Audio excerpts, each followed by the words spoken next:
Tony, thanks so much for joining the show today. Oh, no problem. Thanks for having me. Of course. And as we get started, can you tell us a little bit about your background in UX? Yeah, I started 30 years ago. Dinosaur, before UX was called UX, right? You were whatever, the guy that makes things pretty back then. So I really started, and ironically enough, my career is kind of different. How I got into UX is I really wanted to do feature film. I wanted to do visual effects for feature film.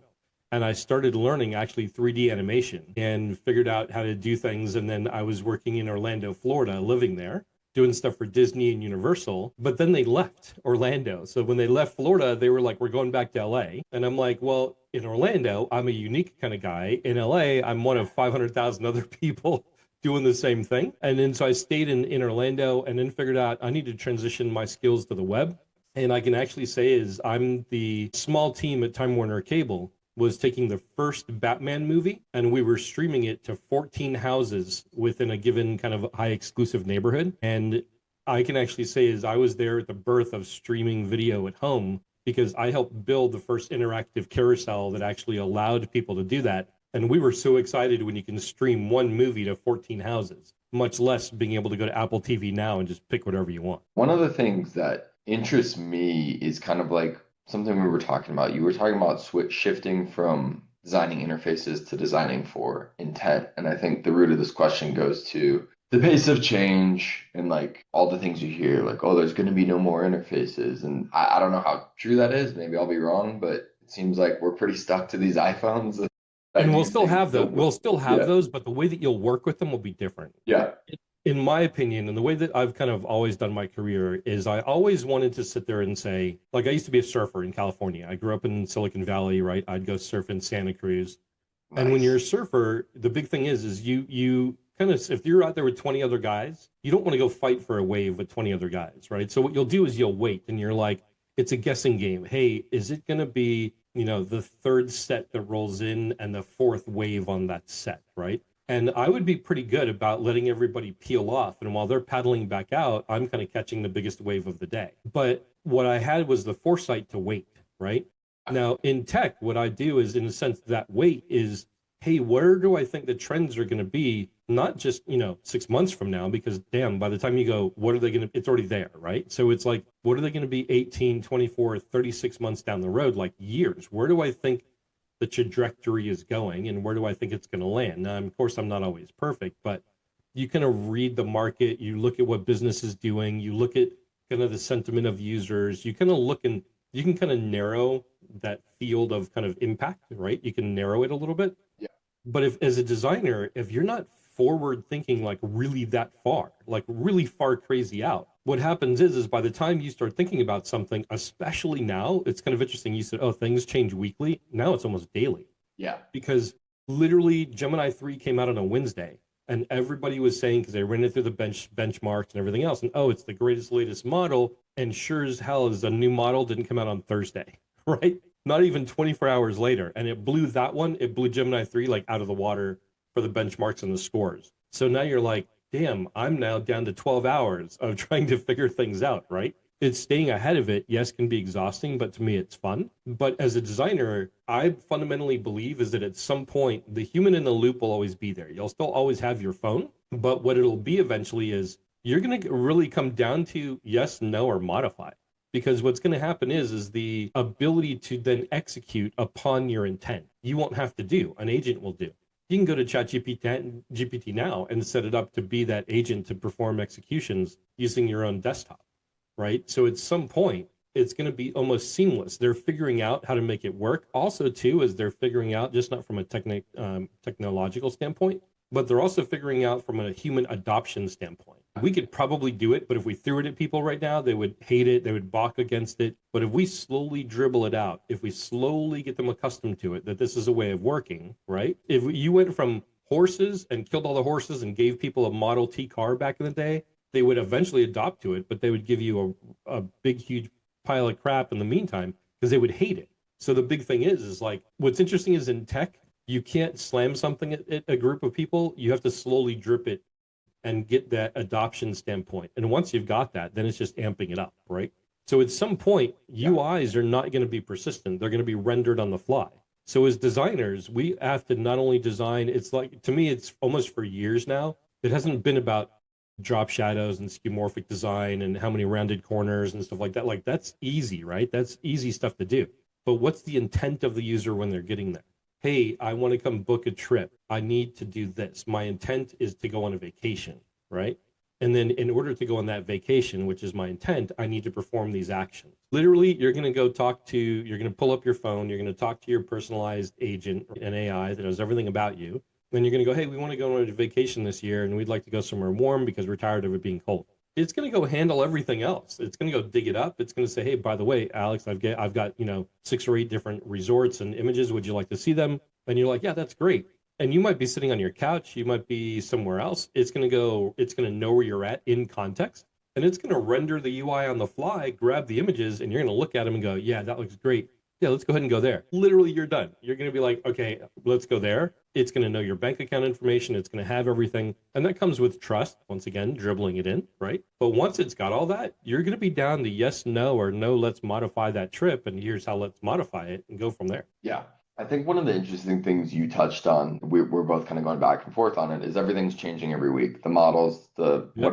whatever type of agent you're using or whatever company is providing your AI. But for designers, the value comes in what is unique about your business that could be utilized with AI. And I'm thinking about Apple, which just announced partnering with Google, right? They've been waiting for, hey, what's the next version of Siri? And the models are kind of commoditized at this point, but they said, hey, how do we want to unlock troves of data and value for our premium users? And they took their time. They thought about what's going to be best for their users. And you know what? I bet that model could even change next year. But the point is, they took their time to really think about how AI would add value before rushing in and applying it. And I think that is a Yep. mindset that designers need to think about. Like I see a lot of designers getting hyper focused on certain tools or languages, and it's more thinking about AI in your business. The tools don't necessarily matter, is what I'm trying to get at. No, they don't matter. The big thing that designers, in my opinion, and strictly my opinion, need to understand or come to an understanding is how does it make me better?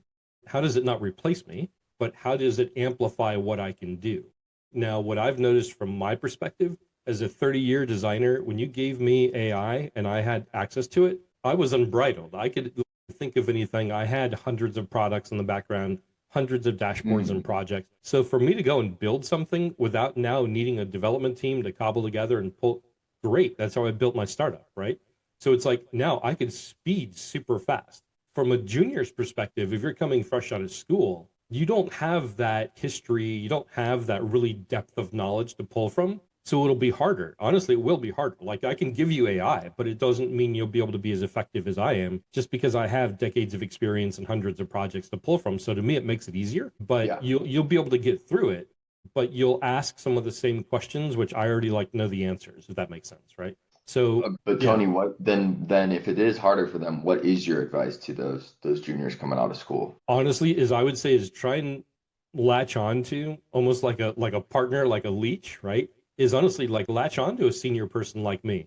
Here's the thing, we're more than happy to help. You talk to a Yeah. lot of seniors, I try and help as many people as I can because, and I just turned 55, especially somebody around my age. The reason being is we know what it was like back in the day when there was nobody to go like help you at all, right? You were figuring it out as you went along. I mean, I remember back in the day as a designer when I would see like one of my things that I wanted to try and accomplish was come out with like a new design pattern, like skeuomorphism or something else, right?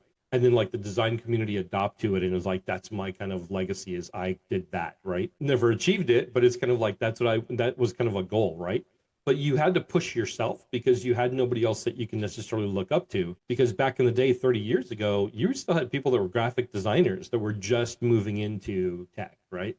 You had graphic designers from back in the day that were like literally and 40s in age and 50s that were creative directors that were overseeing digital work that was getting done, looking at it from a creative director, almost marketing, because that's kind of where it came from a marketing graphic design background and hammering your work because it didn't meet, in a sense, the old school standards. But because that stuff didn't exist, we were blazing trails that necessarily didn't exist. And it was really, really hard. Now because we know that, we're more than happy to go, hey, we'll help you out. We'll give you feedback. We'll critique the work. We'll take a look at it. We'll guide you along.